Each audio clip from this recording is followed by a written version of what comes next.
네, 안녕하세요. 저는 한국석유공사 사장을 역임한 양수영이라고 합니다.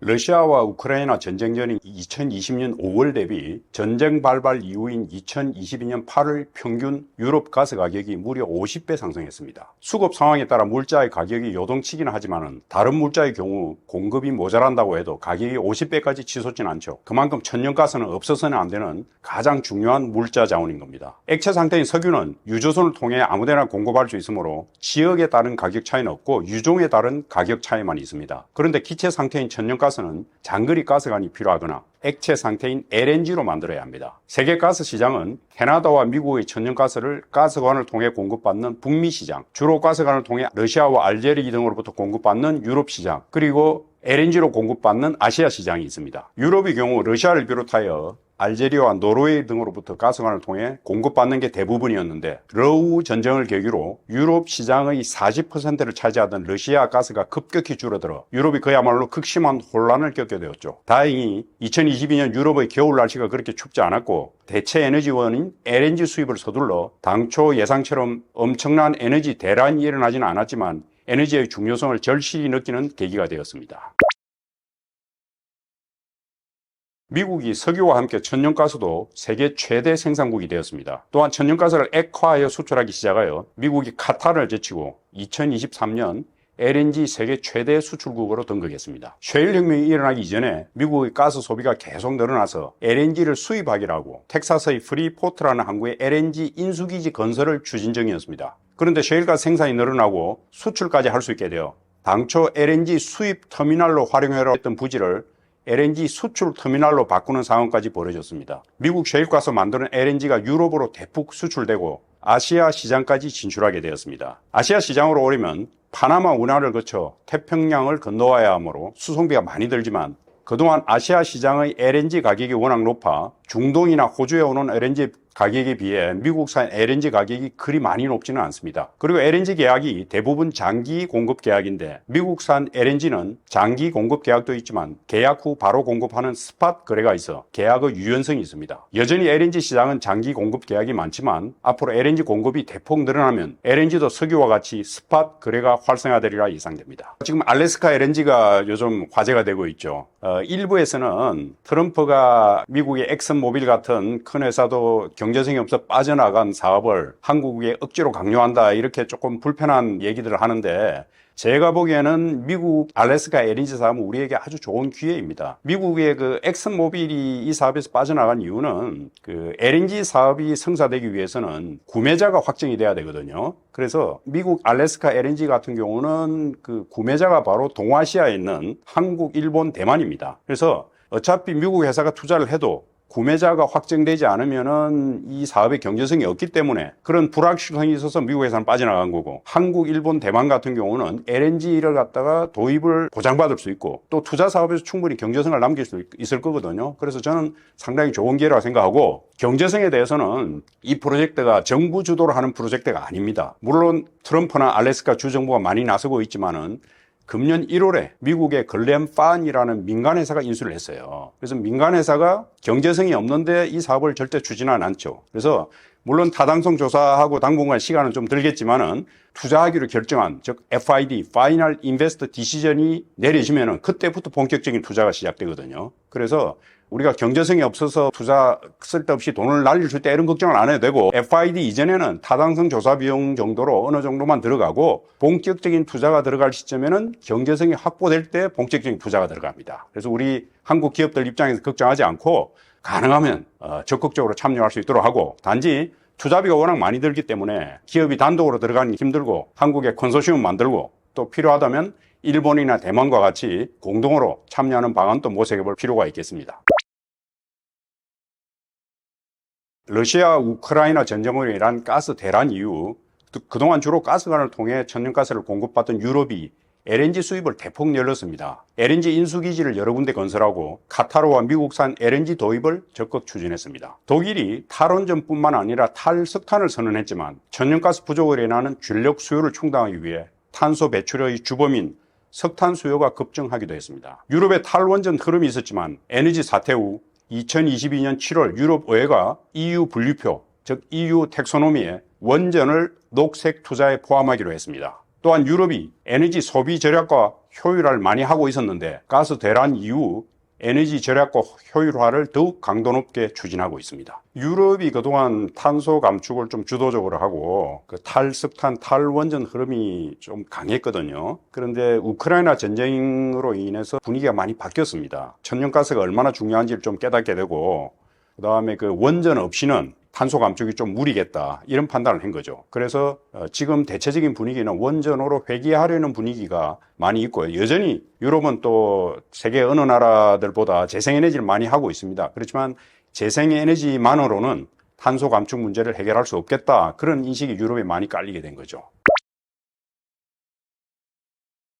천연가스는 석유와 달리 기체 상태라 인근에 수요처가 없으면 장거리 가스관을 깔아야 했기에 1970년대 이전에는 천연가스 공급이 상당히 제한적이었습니다. 그런데 천연가스를 영하 162도로 낮춰 액화하는 LNG 기술이 개발되고 LNG를 대량 수송하는 LNG 선박이 개발되면서 2000년대 들어 LNG 소비가 급증하기 시작했습니다. 천연가스도 이산화탄소를 배출하지만 석유에 비해 20-30% 적게 배출하는 비교적 공해 물질이 적은 에너지입니다. 또한 열량으로 비교할 때 천연가스 가격도 석유 가격에 비해 30% 저렴합니다. 그래서 자동차나 항공기의 수송연료 등과 같이 천연가스로 대체할 수 없는 것은 할 수 없지만 가스로 대체할 수 있는 난방이나 산업용 연료, 발전 등에서는 가스 사용이 계속 늘어나고 있습니다.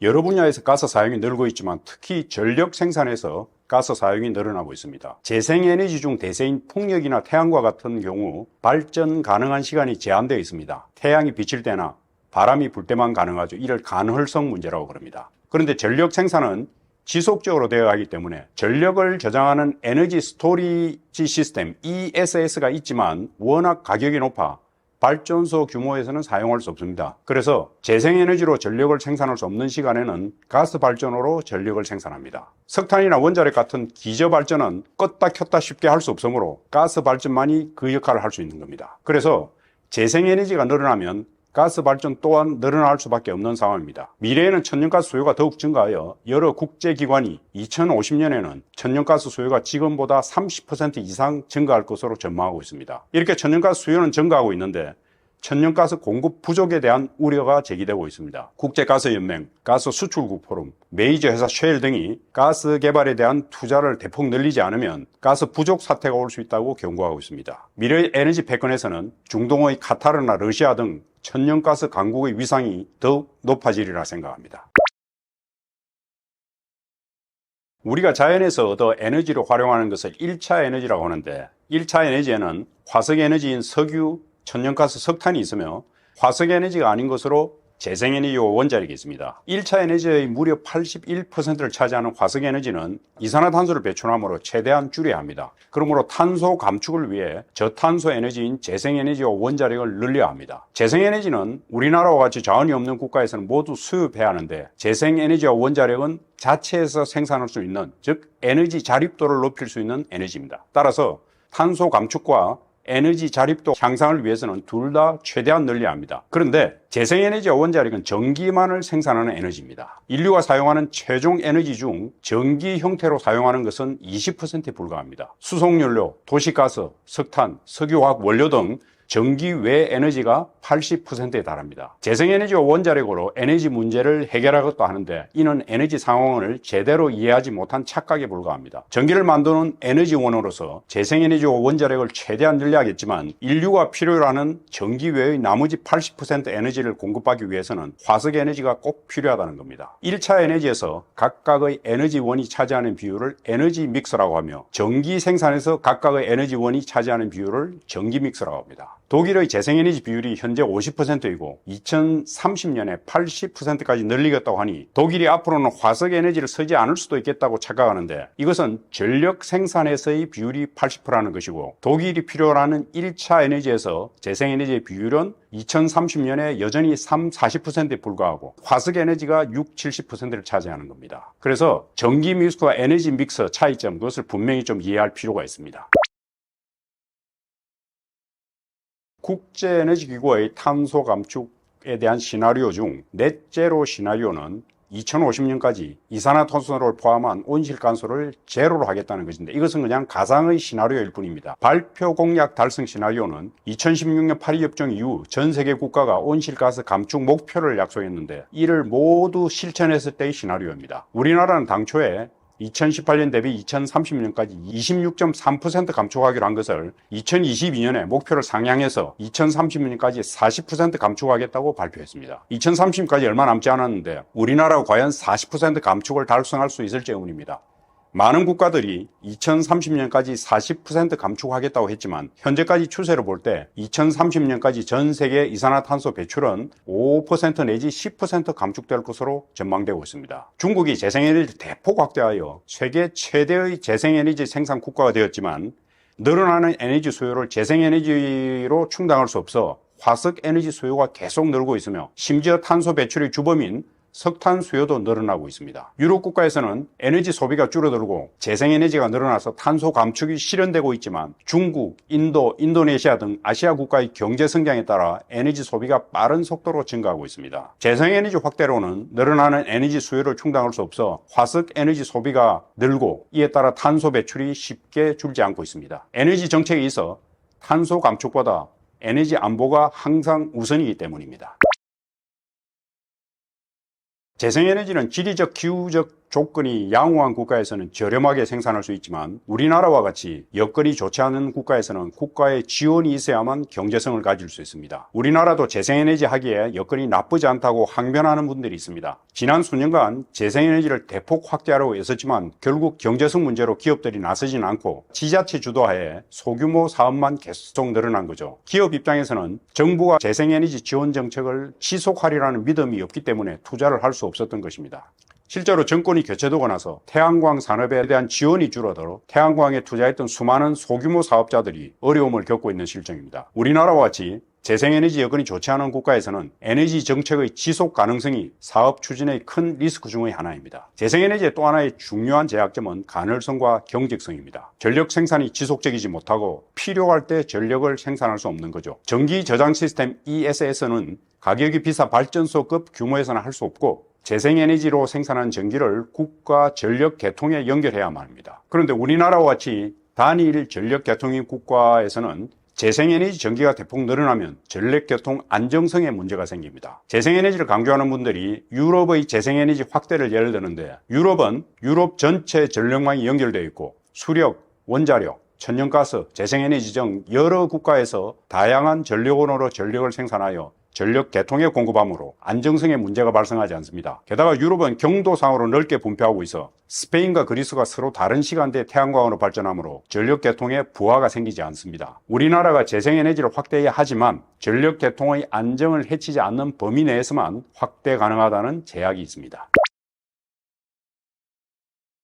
수소의 종류로는 전기 분해로 생산하는 수소가 있는데 재생에너지 전기로 분해하면 그린 수소, 원자력 전기로 분해하면 핑크 수소라고 합니다. 천연가스에서 수소를 추출해내기도 하는데 분해 과정에서 이산화탄소가 많이 발생합니다. 이산화탄소를 지층에 넣어 제거한 수소를 블루 수소라고 하고 제거하지 않은 수소를 그레이 수소라고 합니다. 석탄에서 분해한 수소를 브라운 수소라고 합니다. 그리고 석유화학 공정에서 부수적으로 생산한 수소를 부생수소라고 합니다. 전 세계에서 수소가 연간 9,400만 톤 생산되는데 이 중 그레이 수소가 62%, 브라운 수소가 19%, 부생수소가 18% 생산되며 친환경 수소는 1%가 되지 않습니다. 블루 수소가 100만 톤, 그린 수소는 3,500만 톤에 불과합니다. 우리나라에서 수소가 친환경이라고 많이 선전하는데 우리나라 수소 자동차에 쓰는 수소는 모두 공해 물질을 엄청나게 배출하면서 만든 비친환경 수소입니다. 수소라고 하면 추진력이 강한 에너지라고 생각하는데 수소는 지나치게 연소가 잘 되어 직접 연료로 활용하기 어렵습니다. 수소 대부분이 전기를 생산하는 데 활용되며 이를 수소 연료전지라고 합니다. 수소 자동차는 바로 수소 전기 자동차인 겁니다. 수소의 제약성은 친환경 수소를 만들 수 있는 공급 국가가 제한되어 있다는 겁니다. 그린 수소는 재생에너지를 저렴하게 생산할 수 있는 국가에서만 경제적으로 생산 가능하고 블루 수소는 수소 생산할 때 발생하는 이산화탄소를 지하 지층에 넣을 여건이 되는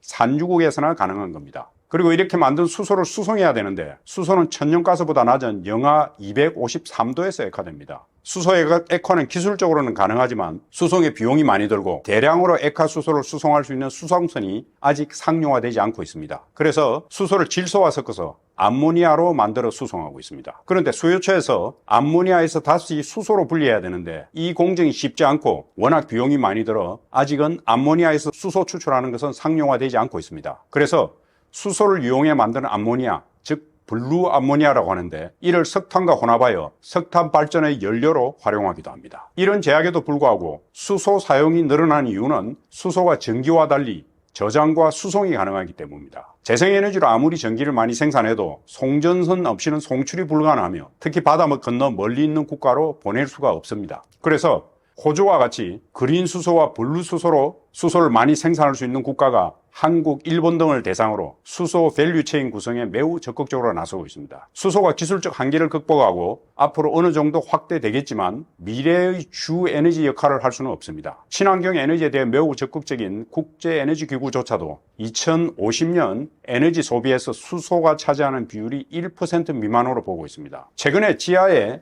인류가 수백 년 쓸 수 있는 자연수소 또는 백색수소가 있다고 하는데 현실성이 떨어집니다. 국제에너지기구의 2023년 수소 보고서에 의하면 자연수소는 불확실성이 크며 경제적으로 개발하기 어렵게 산발적으로 매장되어 있을 거라고 합니다. 에너지 자원 개발이 주 업무이고 지하지층에 대해서 가장 많이 알고 있는 석유회사들이 자연수소에 대해서 거의 관심을 갖지 않는 것은 바로 자연수소 개발 가능성이 희박하기 때문입니다. 늘어나는 이산화탄소를 인위적으로 처리하는 수단이 CCU에서 카본 캡처 유틸라이제이션 앤드 스토리, 즉 탄소 포집, 활용, 저장이며 그 중에서 탄소를 포집하여 지하지층에 저장하는 CC에서 카본 캡처 앤드 스토리지가 추진되고 있습니다. 기술적으로는 가능하기는 하나 실제로 지층에 주입하는 과정에서 제대로 되지 않아 사업이 난항을 겪는 경우가 발생하기도 합니다. 호주 해상에 있는 고온 가스전에서 나오는 이산화탄소를 처리하고자 4조 원을 들여 400m 지층에 연간 400만 톤을 넣으려고 했는데 목표량의 절반밖에 들어가지 않아 엄청난 손실을 보고 있습니다. 더구나 해상에 있는 지층에 CCS를 통해 이산화탄소를 주입할 경우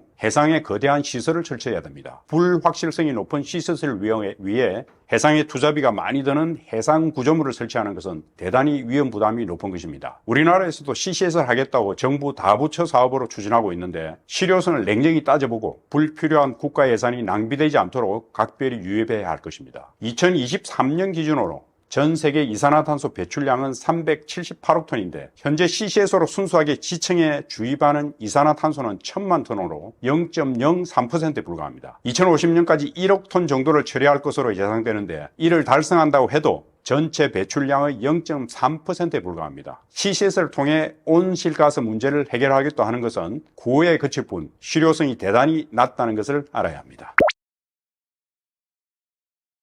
유럽이나 일본은 이미 에너지 소비가 줄고 있는데 에너지 의존도가 높은 우리나라는 개발도상국과 같은 에너지 소비 형태를 보려 에너지 소비와 전력 소비가 계속 늘고 있습니다. 게다가 반도체 산업, AI 등을 육성하고 있어 앞으로도 전력 수요는 계속 늘어날 것입니다. 우리나라는 원유를 도입하여 석유 제품과 석유 화학 제품을 만들어 수출하므로 원유 소비를 줄이기도 쉽지 않습니다. 우리나라 산업 구조가 탄소 감축을 하기에 아주 불리한 여건입니다.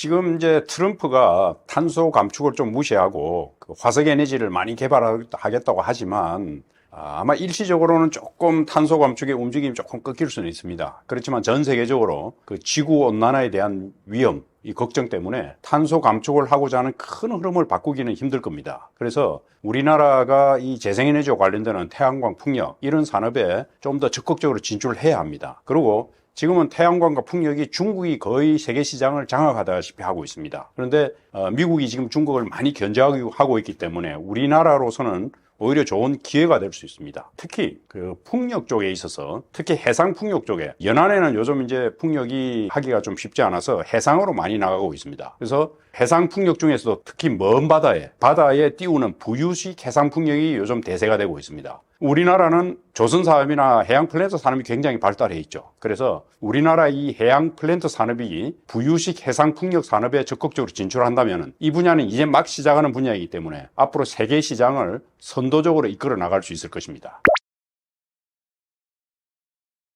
예, 산업혁명 이전에는 사람이나 동물의 근력을 동력으로 썼는데 18세기 중반에 일어났던 1차 산업혁명을 계기로 석탄을 연료로 한 전기기관이 에너지를 만들어내서 기계가 사람 대신 일을 하게 되었죠. 1차 산업혁명이 석탄을 이용한 에너지 혁명이었다면 2차 산업혁명은 전기와 석유를 이용한 에너지 혁명이었습니다. 석탄보다 훨씬 편리하고 다루기 쉽고 에너지 효율이 좋은 석유를 활용한 수많은 기계가 제작되고 석유를 연료로 한 비행기와 자동차가 보급되어 교통 혁신이 일어났습니다. 선박도 석탄을 연료로 한 전기선이 석유를 연료로 한 선박으로 교체되어 효율이 훨씬 좋아졌습니다. 1차 세계대전 당시 영국의 해군 장관 윈스턴 처칠이 영국 군함의 연료를 석탄에서 석유로 바꾸게 되어 영국 해군이 독일 해군보다 기동력에서 훨씬 우위를 점하게 되었습니다. 1차 세계대전 때 당시 최대 유전이었던 중앙아시아 바쿠 지역을 차지하기 위해 치열한 전투를 벌였으며 2차 세계대전 때는 1차 세계대전 때보다 석유의 중요성이 더욱 커졌습니다. 일명 사막의 여우라고 불리던 독일의 롬멜 장군은 기동력을 바탕으로 연합군을 기습 습격하여 연성을 거뒀는데 기동력의 원천인 석유 확보에 실패하여 롬멜은 아프리카에서 패배하고 이후 암살 업무에 가담했다는 제목으로 비참한 최후를 맞게 되었죠. 일본이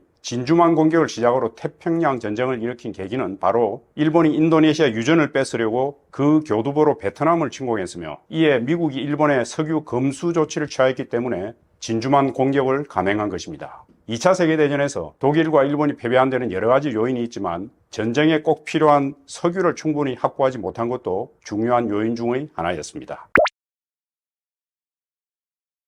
미국에서는 1900년도 초에 텍사스 스핀들 탑이라는 대형 유전이 발견된 이후 텍사스를 비롯한 미국 여러 지역에서 수많은 유전이 발견되었습니다. 때마침 헨리 포드가 전기를 이용한 컨베이어를 활용하여 자동차를 대량 생산하게 되어 자동차 산업이 번창하고 자동차 산업을 중심으로 미국에서 철강 산업과 조선 항공 산업이 발달하였고 석유를 연료로 하여 각종 제품을 생산하는 석유화학 산업이 발달하였습니다. 미국에서 석유가 대량 생산됨에 따라 그전에는 세계 여러 열강 중의 하나였던 미국이 그야말로 세계 최대 강국으로 발돋움하게 되었습니다. 미국이 세계 최강 국가가 된 요인으로는 넓은 땅, 개척정신, 일명 멜팅팟이라고 부르는 다양한 문화의 조화 등 여러 가지가 있겠지만 미국의 풍부하게 매장된 자원, 그 중에서 석유가 미국 부의 원천이 되었다고 할 수 있겠습니다. 20세기는 석유의 시대였으며 그 중심에 미국이 있었습니다. 중앙아시아 아제르바이잔 바쿠에서는 오래전부터 석유가 생산되었으며 19세기 중반 미국에서 최초로 근대적 방식의 석유 시추가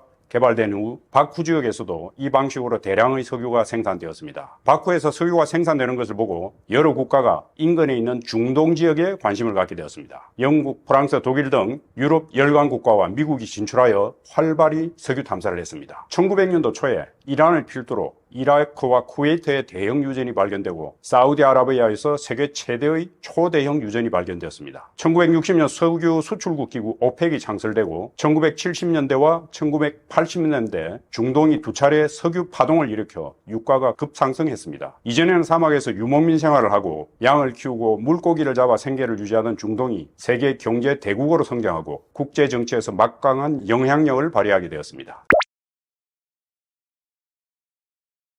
남미의 산유국인 베네수엘라가 중심이 되어 중동의 산유국 사우디아라비아, 이라크, 이란, 쿠웨이트 등 5국가가 1960년 오펙을 창설했습니다. 산유국이 영향력을 발휘하려고 오펙을 창설했지만 1960년대와 1970년대 초반까지 석유가 공급 과잉이 되어 유가가 떨어지고 산유국들이 재정 수입을 확보하기 위해 오히려 석유 생산을 경쟁적으로 늘렸습니다. 그래서 오펙 국가들이 단합을 하지 못했습니다. 그러다가 1973년 아랍 국가들과 이스라엘의 전쟁 때 사우디 석유 장관 자키 야마니가 주도하여 오펙이 기습적으로 석유 금수 조치를 단행했습니다. 이를 1차 석유 파동이라고 하는데 당시 3달러였던 유가가 12달러로 급상승했습니다. 그 후 1978년 이슬람 혁명이 일어난 후 이란이 석유 수출 중단을 선언하여 2차 석유 파동이 일어나고 연이어 이라크와 이란 사이에 전쟁이 발발하여 유가가 30달러 이상 치솟았습니다. 불과 5년 만에 국제 유가가 3달러에서 30달러 이상으로 10배 이상 뛰게 되어 전 세계 경제가 휘청거리고 많은 국가가 마이너스 성장을 하게 되어 그야말로 석유 무기화의 위력을 실감하게 되었죠. 러시아의 우크라이나 침공도 자원의 무기화는 아니지만 아니지만 자원과 밀접한 관계가 있습니다. 러시아와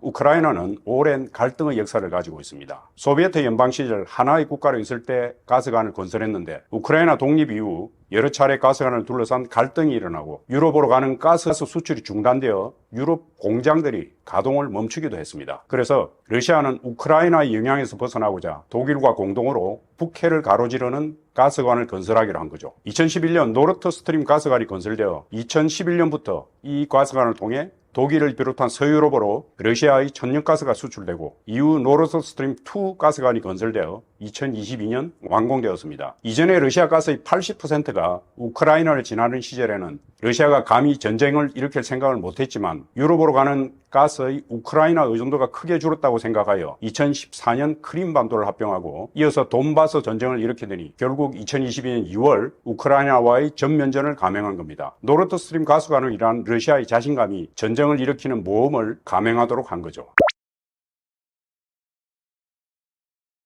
비전통 석유 중에서도 셰일청에서 석유와 가스를 생산하는 미국의 셰일 혁명이 국제 정세에 큰 영향을 미치게 되었습니다. 미국이 지금은 세계 최대 석유 생산국이었지만 동시에 세계 최대의 석유 소비국이어서 1970년대 미국 석유 소비가 전 세계 석유 소비의 30%에 달하 있습니다. 게다가 1970년을 정점으로 미국의 석유 생산이 계속 감소하여 셰일 혁명 직전인 2000년대 중반에 석유 생산은 불과 하루 700만 배럴에 불과했는데 소비는 2천만 배럴에 달해 하루 평균 1,300만 배럴에 달하는 석유를 수입해야만 했습니다. 이에 따라 미국은 석유 수출 국가인 중동 산유국의 눈치를 볼 수밖에 없었으며 페르시아만의 안정이 미국 외교의 최우선 순위가 되었습니다.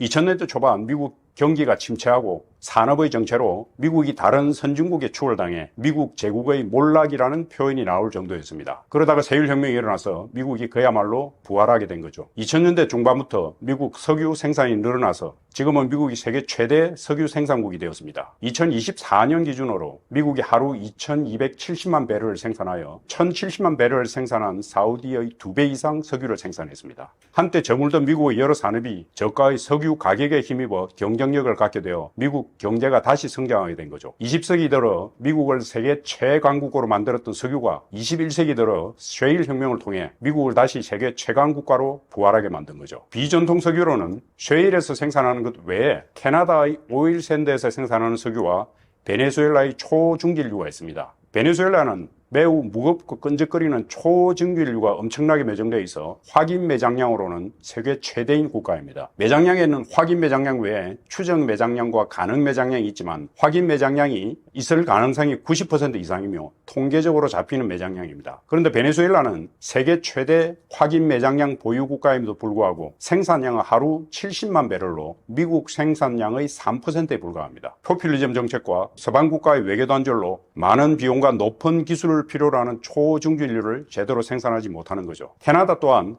풍부한 오일샌드가 매장되어 있지만 외국으로 수출할 수 있는 통로가 원활하지 못해 송유관을 통해 미국으로 수출하는 것 외에는 거의 수출을 못하고 있습니다. 캐나다와 베네수엘라 같이 잠재력 많은 국가가 현재의 문제점을 극복하고 생산량을 늘릴 수 있다면 세계 석유 강국으로 등장할 수 있게 될 것입니다.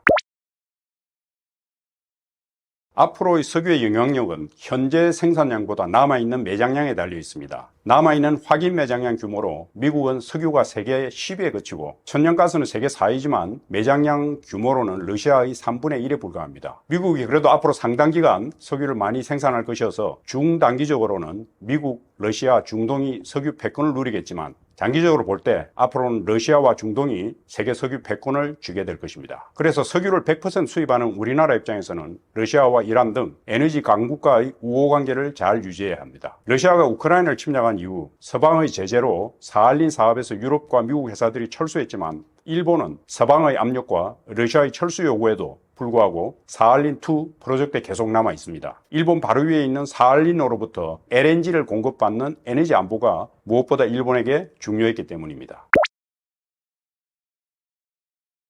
미국이 지금 확인 매장량이 미국이 그렇게 세계적으로 굉장히 매장량이 많은 국가는 아닌데 트럼프는 이런 것을 좀 무시하는 것 같아요. 트럼프 입장에서는 확인 매장량이 그렇게 굉장히 많이 남아있지 않지만은 어쨌든 지금 당장 석유 가스를 최대한 많이 생산해서 세계 에너지 패권을 한번 쥐어보겠다 이런 생각을 하고 있는 것 같습니다. 제가 보기에는 트럼프는 어떤 장기적인 에너지 전략이라기보다 지금 당장에 있는 미국의 석유 가스를 최대한 많이 생산하는 게 좋겠다, 이렇게 생각하고, 조금 장기적인 전략으로 볼 때는 석유 가스를 조금은 세이브하고 또 탄소 감축도 신경을 써야 되는데, 우선 일단 석유 가스를 많이 채굴하고 보자, 이렇게 생각하는 것 같아요. 우리나라는 석유, 천연가스, 석탄 모두 100% 수입하는 국가이며 유라시아의 대륙에 붙어 있는 반도 국가이지만 북한에 막혀 있어 지정학적으로 섬과 다름없는 나라입니다. 따라서 석유나 천연가스를 파이프라인으로 받을 수 없고 모든 에너지 자원을 오로지 선박으로만 수입할 수 있습니다. 국제적으로 에너지 수급에 문제가 생길 때는 물론이고 수입 경로 해상에 문제가 생길 경우 심각한 타격을 받을 수밖에 없습니다. 그동안은 세계화의 물결 속에 물류가 자유롭게 이동할 수 있었지만 지금은 보호무역주의와 자원 무기화가 대두되고 있어 우리나라와 같이 해상을 통해 100% 에너지 자원을 수입하는 국가에서는 위협이 되고 있습니다.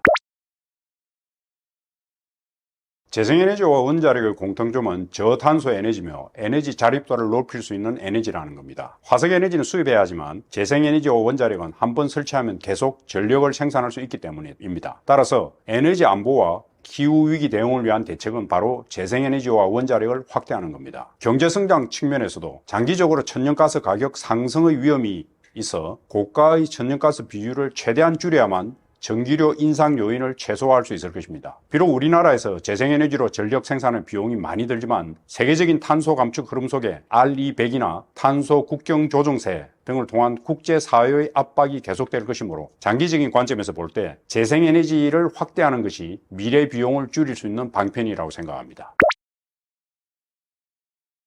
재생에너지를 최우선 순위에 두고 확대해야 합니다. 원자력도 확대해야 하지만 우리나라에서 전력 생산에서의 원자력 비율은 세계 평균 9%를 훨씬 넘는 31%에 달해 원자력을 추가하기가 쉽지 않습니다. 재생에너지를 우선적으로 확대해야 하나 재생에너지는 가능성과 경직성 문제로 우리나라 전력계통에서는 확대하는 데 한계가 있습니다. 그러므로 전력계통의 안정성을 해치지 않고 전력계통에 연결할 수 있는 재생에너지 최대 비율이 얼마인지 우선 파악해야 합니다. 그런 다음 국가 전체적인 마스터 플랜을 수립하여 재생에너지를 확대하고 송전망을 건설하여 재생에너지 전기로 충분히 활용해야 합니다. 다음으로 재생에너지로 충당할 수 없는 나머지 전력 수요를 원자력으로 충당하는 계획을 세워 원자력 발전 건설을 적극적으로 추진해야 합니다. 원자력을 확대해야 하지만 신규 원전 건설에 대한 반발이 심하므로 주민 수용성 문제를 해결하고 핵 폐기물 처리에 대한 대책을 수립해야 합니다. 이러한 사항을 충분히 반영하여 장기적이고 지속 가능한 국가 전력 수급 계획을 마련해야 합니다.